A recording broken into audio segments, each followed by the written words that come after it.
कौन कहता है आसमान में छेद नहीं हो सकता, एक पत्थर तो दिल से उछालो यारो। इसी कहावत को सच किया था नेपोलियन बोनापार्ट ने, जब उसने बहुत थोड़े से समय में ही लगभग पूरे यूरोप में अपना दबदबा कायम कर लिया था। फ्रांस में सालों तक राज करने वाला बोनापार्ट सिर्फ एक बैटलफील्ड जीनियस ही नहीं, बल्कि वो एक पेंटर, राइटर और जनता का प्यारा शासक भी था। इन्होंने ये साबित कर दिया था कि जंग सिर्फ कद काठी से ही नहीं बल्कि अक्ल से भी जीती जाती है। फ्रांस जैसे छोटे से देश को नेपोलियन ने सिर्फ अपनी बेहतरीन रणनीति से उस वक्त का सबसे बड़ा और ताकतवर एम्पायर बना दिया था। जिस ब्रिटिश एम्पायर ने हम पर 200 सालों तक राज किया, उन्हीं ब्रिटिशर्स पर नेपोलियन अकेले ही भारी पड़े थे। एक तरफ बोनापार्ट हर जंग जीत रहे थे और फ्रांस को समृद्ध बना रहे थे, वहीं दूसरी तरफ उनकी पर्सनल लाइफ उन्हें खोखला कर रही थी।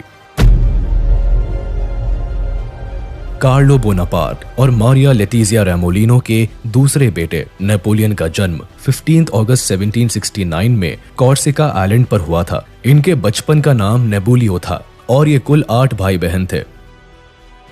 बोनापार्ट के फादर कार्लो एक लॉयर और रेवोल्यूशनरी थे, जिन्होंने कॉर्सिका की आजादी के लिए फ्रांस के अगेंस्ट चल रहे लड़ाई में साथ दिया था। बट फ्रांस के इन्वेजन के बाद ये लुइस 16 के दरबार में कॉर्सिका के रिप्रेजेंटेटिव के तौर पर शामिल हो गए। कार्लो को कॉर्सिकन नेशनलिस्ट और रेवोल्यूशनरीज ट्रेटर मानते थे, क्योंकि उन्होंने एक समय पर साथ देने के बजाय फ्रेंच गवर्नमेंट के साथ काम करना शुरू कर दिया था। एक तरफ कॉर्सिका के लोग बोनापार्ट को ट्रेटर समझते थे, वहीं दूसरी ओर फ्रांस के लोग बोनापार्ट को हमेशा बाहर वाला समझते रहे।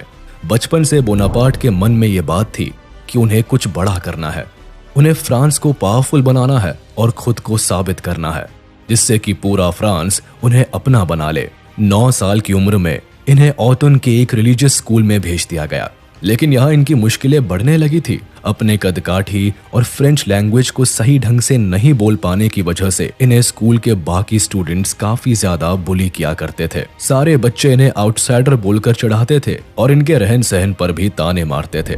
नेपोलियन इन बातों से काफी दुखी रहता था और हमेशा फ्रेंच सोसाइटी में मैच करने के लिए एफर्ट्स डालता रहता था। फिर भी नेपोलियन ने किसी तरह अपना स्कूल पूरा किया और इसके बाद मिलिट्री ज्वाइन करने के बारे में सोचा, जिसके बाद 1785 में नेपोलियन ब्रियन के मिलिट्री कॉलेज में गए, जहां इन्होंने मिलिट्री ट्रेनिंग ली और फिर पेरिस के मिलिट्री एकेडमी में पढ़ाई की, जहां इन्हें आर्टिलरीज को ऑपरेट करने की ट्रेनिंग दी गई। पर इस बीच इनके फादर की डेथ हो गई। अब एक तरफ फैमिली को सपोर्ट करना था और दूसरी तरफ अपने सपनों को पूरा करने की जिद थी। पर यहाँ फैमिली की रिस्पॉन्सिबिलिटी जीत गई और काफी कम उम्र में उन्होंने फ्रेंच आर्मी में as a second lieutenant join कर लिया। कुछ समय बाद ही फ्रेंच रेवोल्यूशन शुरू हो गया। ऐसे में नेपोलियन ने फ्रेंच रेवोल्यूशन को सपोर्ट किया और जल्दी ही फ्रांस की नई गवर्नमेंट के अंडर फ्रेंच आर्मी को ज्वाइन कर लिया। जैसे ही फ्रांस में मोनार्की खत्म हुई, वैसे ही बाकी के यूरोपियन कंट्रीज फ्रांस पर हमला करने लगी। इसके साथ ही फ्रांस में भी छोटे छोटे ग्रुप्स भी अशांति फैलाने लगे। ऐसे में नेपोलियन ने सिविल अनरेस्ट को सप्रेस किया और फ्रांस में शांति कायम की। इसी दौरान 1794 में नेपोलियन बोनापार्टे को फ्रांस की गवर्नमेंट ने वॉर ऑफ टोलोन में भेज दिया, जहां की जनता फ्रेंच सरकार के बजाय ब्रिटिश गवर्नमेंट चाहती थी। इस वक्त नेपोलियन अपनी आर्टिलरी के कैप्टन थे और इस रिवोल्ट को उन्होंने अपने लिए एक मौके के तौर पर देखा। इस लड़ाई को नेपोलियन ने बड़ी ही बहादुरी और अक्लमंदी के साथ जीत लिया। इस जीत के बाद पूरे फ्रांस में बोनापार्टे का ही बोलबाला था। ठीक 1 साल बाद 1795 में नेपोलियन को पर्शिया भेज दिया गया और पर्शिया की सिविल वॉर में इन्होंने हीरोइक काम किया और इसके बाद यूरोप के दूसरे देशों में भी नेपोलियन का बोलबाला हो गया। 1792 से लेकर 1797 तक फ्रांस, ऑस्ट्रिया और इटली के साथ the war of the first coalition में उलझा था। इस वॉर में नेपोलियन को भी लीड करने का मौका मिला, लेकिन एक प्रॉब्लम थी, वो ये कि नेपोलियन को जो आर्मी ट्रूप्स मिले थे वो कमजोर और डिमोटिवेटेड थे। ऐसे में उनके साथ युद्ध लड़ना मौत को बुलावा देना था, लेकिन नेपोलियन ये मौका नहीं छोड़ना चाहता था। उसने अपने ट्रूप्स को इकट्ठा किया और उनके साथ घंटों बातें की। वो अपने ट्रूप्स के साथ ही खाता, पीता और उनके साथ सोता और उठता। वो कई बार बहुत ही जोश भरा भाषण देता और अपने ट्रूप्स को एनकरेज करता। नेपोलियन के ऐसे सपोर्टिंग नेचर की वजह से उसकी पूरी सेना नेपोलियन के लिए लॉयल हो गई। वो नेपोलियन के लिए जान देने को भी तैयार थी। ऐसे में नेपोलियन और उसकी आर्मी ने गजब का युद्ध किया और इटली को खदेड़ दिया। इस युद्ध को जीतकर जब नेपोलियन वापस आया तो उसका फ्रांस में भव्य स्वागत हुआ। वो अब फ्रांस का हीरो बन चुका था। पूरी जनता अब नेपोलियन के हाथों में अपने आप को सुरक्षित महसूस कर रही थी। इस वॉर के बाद ही नेपोलियन अपने मेंटर और de facto government of France Paul Barras के यहाँ एक पार्टी में एक लड़की से मिलता है जिसका नाम जोसेफीन था। इन दिनों पॉल जोसेफीन को डेट कर रहा था, लेकिन नेपोलियन जोसेफीन को देखते ही अपना दिल हार बैठा। कुछ वक्त बाद उसने जोसेफीन को प्रपोज कर दिया। इस वक्त नेपोलियन की उम्र 26 साल थी और जोसेफीन की उम्र 32 साल थी। लेकिन फिर भी नेपोलियन ने सारी बातों को किनारे करते हुए 1796 में अपनी शादी रचा ली। अब जोसेफीन फ्रांस के उभरते हीरो की वाइफ थी। अभी भी फ्रांस फर्स्ट कोalition की वॉर में इन्वॉल्व था, जिसमें नेपोलियन इटली को जीत लेता है और वहां की जनता के बीच जाकर उन्हें यह भरोसा दिलाता है कि वो उनको क्रूएल मोनार्की से छुटकारा दिलाएगा। इस बात पर नेपोलियन और इसकी आर्मी का इटली में खूब स्वागत होता है। इस जीत के बाद नेपोलियन को फ्रेंच आर्मी का कमांड सौंप दिया जाता है और अब नेपोलियन फ्रेंच आर्मी को लीड करने लगता है। किसी ने नहीं सोचा था कि फ्रेंच आर्मी का एक साधारण सा सोल्जर फ्रेंच आर्मी का हेड बन जाएगा, लेकिन ये तो बस शुरुआत थी। नेपोलियन के सपने तो इससे कहीं ज्यादा बड़े थे। उसे पूरा यूरोप जीतना था और फ्रांस को यूरोप का सबसे बड़ा और ताकतवर एम्पायर बनाना था। एक तरफ नेपोलियन लगातार जीत पर जीत हासिल कर रहा था, वहीं दूसरी तरफ उसके सपने बड़े होते जा रहे थे। उसे अब फ्रांस की गवर्नमेंट को कंट्रोल करना था। इसमें कोई दो राय नहीं कि अब नेपोलियन एक डिक्टेटर की तरह एक्ट करने लगा था, जिसका सबसे बड़ा एग्जाम्पल था इटली विक्ट्री। इटली जीतने के बाद नेपोलियन और इसकी आर्मी ने उसे लूट लिया था। अब नेपोलियन की नजर ब्रिटेन पर थी, जिसके लिए वो इजिप्ट में ब्रिटेन नेवल फोर्स पर अटैक करके वहां से ट्रेडिंग सिस्टम को इन्वेड करना चाहता था। लेकिन इसे ये बात अच्छे से मालूम थी कि ब्रिटेन के नेवल फोर्स को हराना इतना आसान नहीं था। अगर नेपोलियन इजिप्ट में मौजूद नेवल फोर्सेस को हराने में कामयाब हो जाता तो वो अपने अगले प्लान के मुताबिक भारत में मैसूर के राजा टीपू सुल्तान से हाथ मिलाता, जो उस वक्त पर अंग्रेजों के सबसे बड़े दुश्मन में से एक थे। लेकिन ऐसा नहीं हो सका। इसके बाद 1798 में नेपोलियन ने इजिप्ट में आकर कई जंग लड़ी, जिसमें बैटल ऑफ पिरामिड भी शामिल थी। इन सारी लड़ाइयों को जीतने के बाद नेपोलियन को इस बात का पूरा यकीन हो गया था कि अब इजिप्ट में मौजूद ब्रिटिश नेवल को हराने से कोई नहीं रोक सकता।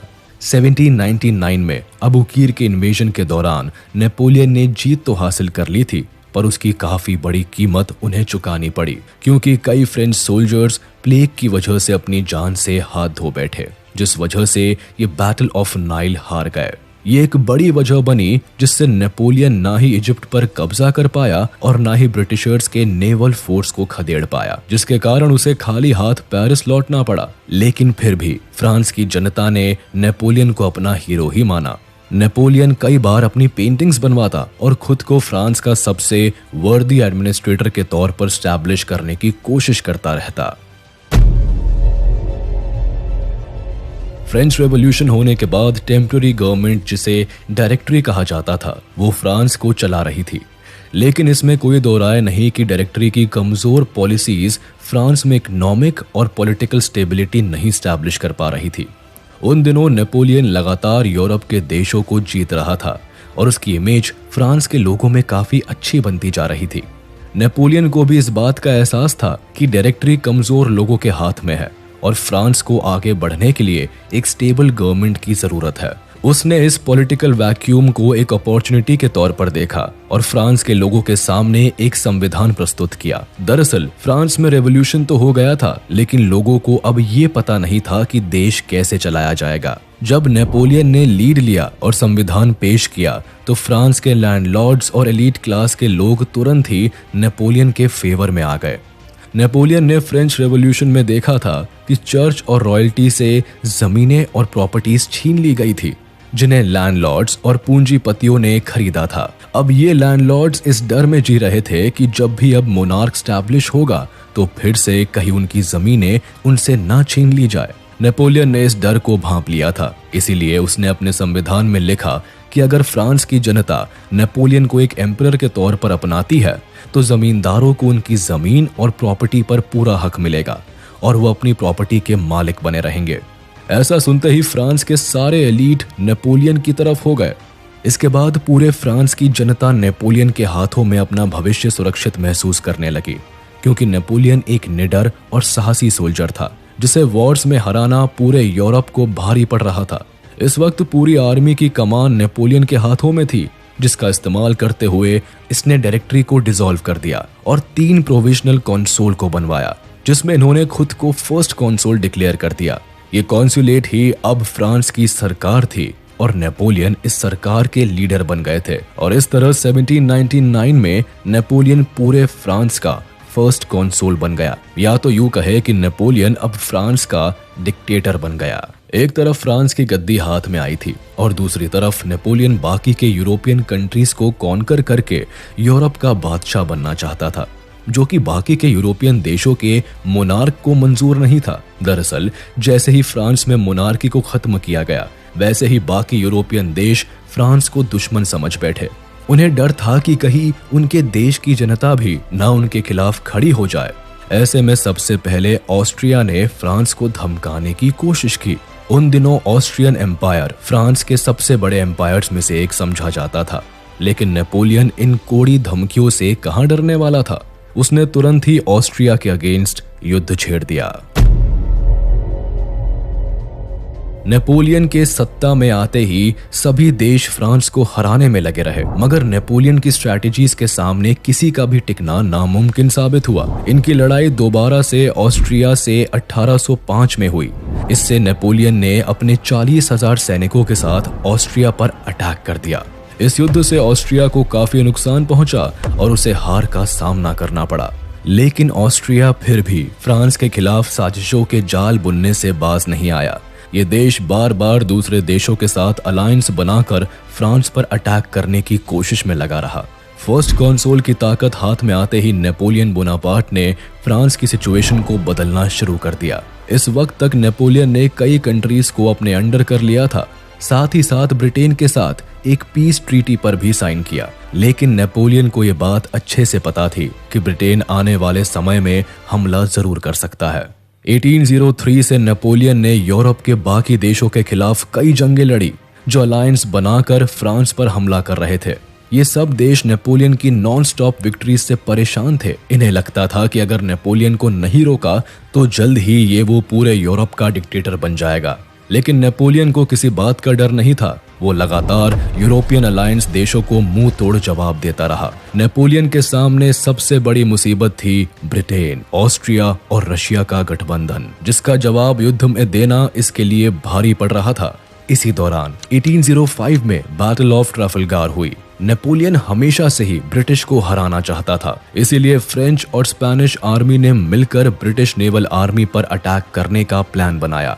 ब्रिटिश नेवल फोर्सेस उन दिनों विश्व की सबसे मजबूत और स्ट्रेटेजिक सेना मानी जाती थी, जिसे हराना किसी के बस में नहीं था। लेकिन नेपोलियन ने उन्हें अटलांटिक ओशन में स्पेन के पास केप ट्रैफलगार में घेर लिया और यहाँ ब्रिटिश नेवल फोर्सेस और फ्रेंच कोalition फोर्सेस के बीच घमासान युद्ध हुआ। लेकिन इसमें ब्रिटिश आर्मी की जीत हो जाती है। इस युद्ध को वॉर ऑफ द थर्ड कोalition नाम दिया गया, जिसमें नेपोलियन को एक बार फिर से ब्रिटिश से नाकामयाबी मिली।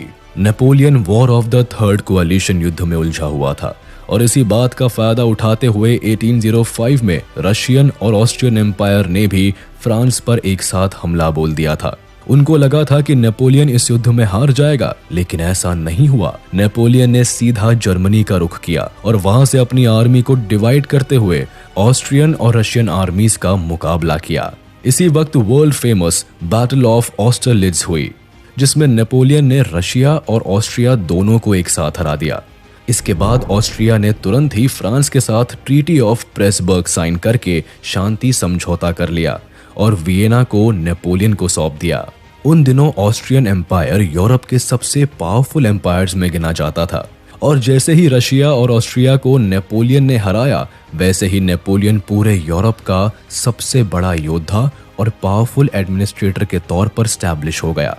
1810 आते आते नेपोलियन ने कई देशों को अपनी मुट्ठी में कर लिया था, लेकिन ब्रिटिश से नेपोलियन की रिवेलरी अभी भी खत्म नहीं हुई थी। 1810 आते आते नेपोलियन जोसेफिन की हरकतों से परेशान हो गया और जोसेफिन से डिवोर्स ले लिया।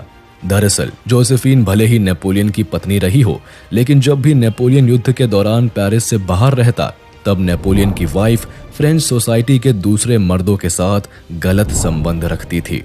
नेपोलियन अपनी पत्नी से बेहद प्यार करता था, लेकिन बीतते वक्त के साथ नेपोलियन ने भी जोसेफिन का असली चेहरा देखा और 1810 में उससे तलाक ले लिया। जोसेफिन से तलाक लेने के बाद नेपोलियन उदास रहने लगा। उसे ना तो जोसेफिन से सच्चा प्यार मिला था और ना ही गद्दी का वारिस मिला था। इसीलिए उसने 1810 में ऑस्ट्रिया के एक शाही परिवार की लड़की मैरी लुईस से दूसरी शादी कर ली। शुरुआत में तो नेपोलियन ने मैरी लुईस से शादी सिर्फ एक वारिस पाने के लिए की थी, लेकिन धीरे धीरे वो मैरी लुईस से बहुत प्यार करने लगा। 1811 में मैरी लुईस ने एक बेटे को जन्म दिया, जिसका नाम Napoleon François Joseph Charles Bonaparte था। मैरी से शादी करने के बावजूद नेपोलियन हमेशा ही जोसेफिन से संबंध रखता और उसके मरने तक एम्प्रेस ऑफ फ्रांस का टाइटल भी जोसेफिन का ही रहा।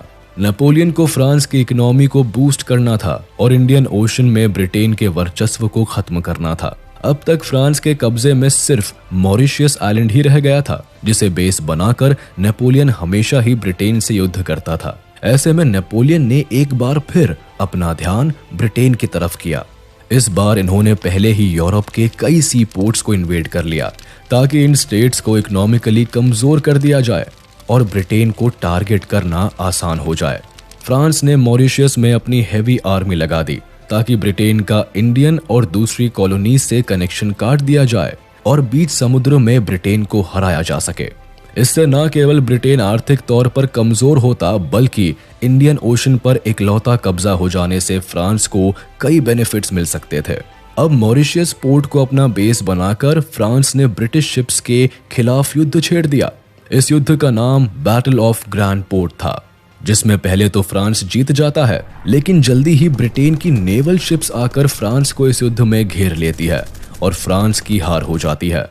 इस युद्ध के बाद फ्रांस का इकलौता पोर्ट जो इंडियन ओशन में था, उसे भी ब्रिटेन अपने कब्जे में ले लेता है। लगातार हुई इन हारों से नेपोलियन और उनकी सेना आहत हो जाती है। नेपोलियन को ये लग जाता है कि ब्रिटिश नेवल आर्मी को हराना मुश्किल है। तब वो अपना ध्यान दोबारा से रशियन एम्पायर पर करता है। नेपोलियन को लगा कि अगर रशिया को जीत लिया जाएगा तो फ्रांस की इकोनॉमी बूस्ट होगी और आर्मी को भी कॉन्फिडेंस मिलेगा। इधर ब्रिटेन, ऑस्ट्रिया और फ्रांस के बीच हो रहे लगातार युद्ध को देखते हुए रशिया अपने आप को यूरोप से अलग कर लेता है। उसे लगता है कि इस तरफ फ्रांस रशिया पर हमला नहीं करेगा और रशियन एम्पायर को अलायंस से भी मुक्ति मिल जाएगी। नेपोलियन 1812 में अपने 5 लाख सैनिकों को लेकर रशिया पर अटैक कर देता है। चूंकि रशिया ने अपने आप को यूरोप से अलग करके सारे अलायंसेस को तोड़ लिया था, तो ऐसे में नेपोलियन अज्यूम करता है कि उसकी जीत होकर रहेगी, क्योंकि एक तरफ उसके पास 5 लाख सैनिक थे, वहीं दूसरी तरफ रशियन एम्पायर अकेले इतना मजबूत नहीं था कि फ्रांस से लड़ सके।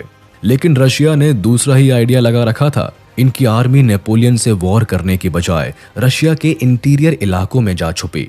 ऐसे में नेपोलियन की आर्मी बेधड़क रशिया के शहरों को कब्जा करते हुए आगे बढ़ रही थी। नेपोलियन ने रशिया में बर्फ गिरने के दौरान भी इन्वेजन जारी रखा और मॉस्को जीत कर ही दम लिया। लेकिन मॉस्को जीतना नेपोलियन की आर्मी पर भारी पड़ गया। जैसे ही नेपोलियन आर्मी मॉस्को पर जीत हासिल करके निकली, वैसे ही रशियन आर्मी ने रिटेलिएट कर दिया। नेपोलियन के आधे से ज्यादा सैनिक भारी बर्फ और सर्दी के मारे मर चुके थे और जो बचे थे वो बेहद कमजोर, थके हुए और जीत के गुमान में चल रहे थे। ऐसे में नेपोलियन की आर्मी जब वापस लौटने लगी तो रशियन आर्मी इन पर भारी पड़ी। वहां की भयानक ठंड में फ्रेंच आर्मी का सरवाइव करना बेहद मुश्किल हो गया और 5 लाख में से सिर्फ 1 लाख सोल्जर्स ही वापस लौटकर फ्रांस आ पाए। इस लड़ाई के बाद ना तो केवल नेपोलियन की हार हुई, बल्कि उसके असली एसेट्स जो उसके सैनिक थे वो भी मारे गए। दूसरी तरफ रशियन आर्मी ने जब फ्रांस को हरा दिया, तब अचानक रातों रात वो पूरे यूरोप में फेमस हो गए। क्योंकि ब्रिटिश नेवल आर्मी के सिवा नेपोलियन दूसरे किसी भी देश से नहीं हारा था। ऐसे में रशियन आर्मी एक मजबूत सेना बनकर उभरी। इस जीत के बाद रशिया को अब नेपोलियन से डर भी नहीं रहा। उल्टा रशिया फिर से अलायंसेस बनाने लगा जिससे कि फ्रांस को हराया जा सके। रशिया इन्वेजन में हुई हार ने नेपोलियन को अंदर से तोड़ कर रख दिया था। धीरे धीरे वो कमजोर पड़ने लगा। नेपोलियन की कमजोरी अब पूरे यूरोप को पता चल रही थी। ऐसे में ऑस्ट्रिया, जो कि फ्रांस का सबसे पुराना दुश्मन था, वो कैसे पीछे रहता। इसीलिए उन्होंने तुरंत ही बाकी के देशों के साथ मिलकर फ्रांस पर अटैक करने का प्लान बनाया। 1813 में जर्मन स्टेट्स ने रशिया, प्रूशिया, ऑस्ट्रिया और स्वीडन के साथ मिलकर फ्रांस पर हमला कर दिया। इस वॉर को बैटल ऑफ लाइप्जिग और जर्मन कैंपेन ऑफ 1813 का नाम दिया गया। अभी अभी फ्रांस रशियन इन्वेजन में हार से आहत था। ऊपर से लाखों सैनिक के रशियन इन्वेजन में मारे जाने के कारण फ्रांस में कम सैनिक बचे थे। दूसरी तरफ जर्मनी ने जब कई बड़े एम्पायर्स को मिलाकर नेपोलियन पर अटैक किया तो नेपोलियन इस युद्ध में बुरी तरह हार गया। ये युद्ध ट्रीटी ऑफ पेरिस के साथ मई 1814 में खत्म हुआ और इसके बाद फ्रांस पर कोएलिशन फोर्स ने कब्जा कर लिया। इस युद्ध के बाद अलायंस कंट्रीज ने नेपोलियन बोनापार्टे को फ्रांस से एग्जाइल दे दिया गया। इसके बाद एलाइड फोर्सेस ने फ्रांस में दोबारा से मोनार्क स्टैब्लिश करने के लिए लुइस 18 को फ्रांस का राजा बना दिया। नेपोलियन को एग्जाइल के तौर पर इटालियन कोस्ट पर मौजूद आइलैंड ऑफ एल्बा भेज दिया गया और इनकी लेकिन एक साल के अंदर ही 26 फरवरी 1815 में नेपोलियन एल्बा से भागकर फ्रांस पहुंच गए, जहां इनके काफी सपोर्टर्स मौजूद थे। फिर से राजशाही आते ही फ्रांस की आम जनता और एलीट क्लास के लोग दुखी हो गए थे। लोग ऐसा नहीं चाहते थे, उन्हें वापस से नेपोलियन ही चाहिए था। ऐसे में नेपोलियन के आते ही फ्रांस के नए किंग लुइस 18 को वहां से जाना पड़ा और फिर नेपोलियन ने फ्रांस की ताकत को वापस से बढ़ाने के लिए 100 डेज कैंपेन शुरू किया। नेपोलियन के वापस आते ही यूरोप के बाकी देशों की हालत खराब होती चली गई। ऐसे में ब्रिटेन, रशिया, ऑस्ट्रिया और प्रूशिया ने एक कोएलिशन फोर्स बनाई। इधर नेपोलियन ने भी अपनी आर्मी बनानी शुरू कर दी, जिसका मकसद एलाइड फोर्सेस को खत्म करके पूरे यूरोप पर अपना कब्जा जमाना था। लेकिन नेपोलियन के लिए एक बार फिर से सब कुछ पा लेना इतना आसान नहीं था। नेपोलियन ने 1815 के जून में बेल्जियम पर हमला किया, जहां ब्रिटिश और प्रूशियन ट्रूप्स को नेपोलियन ने हरा दिया। इस जीत के बाद नेपोलियन ने आगे बढ़ते हुए प्रूशियंस को बैटल ऑफ लिग्नी में भी हराया। यहां नेपोलियन को भरोसा हो गया कि वो वापस पूरे यूरोप को जीत सकता है। लेकिन उसके इन सभी ख्वाबों पर तब पानी फिर गया जब 18 जून को बैटल ऑफ वाटरलू में फ्रांस को हार का मुंह देखना पड़ा। यह हार नेपोलियन को बर्दाश्त नहीं हुई। ये इनकी जिंदगी की आखिरी वॉर साबित हुई, जिसके बाद सजा के तौर पर नेपोलियन को अटलांटिक ओशन में मौजूद सेंट हेलेना आइलैंड पर भेज दिया गया, जहां 5 मई 1821 को उन्होंने हमेशा के लिए दुनिया को अलविदा कह दिया। नेपोलियन बोनापार्टे दुनिया से तो चला गया, लेकिन फ्रांस की जनता के दिल से ये योद्धा कभी नहीं गया। उनके लिए नेपोलियन हमेशा के लिए एक लेजेंड बन गया, जो पूरी दुनिया को जीतने की ताकत रखता था। नेपोलियन बोनापार्टे की जिंदगी आज भी कई लोगों के लिए किसी इंस्पिरेशन से कम नहीं है।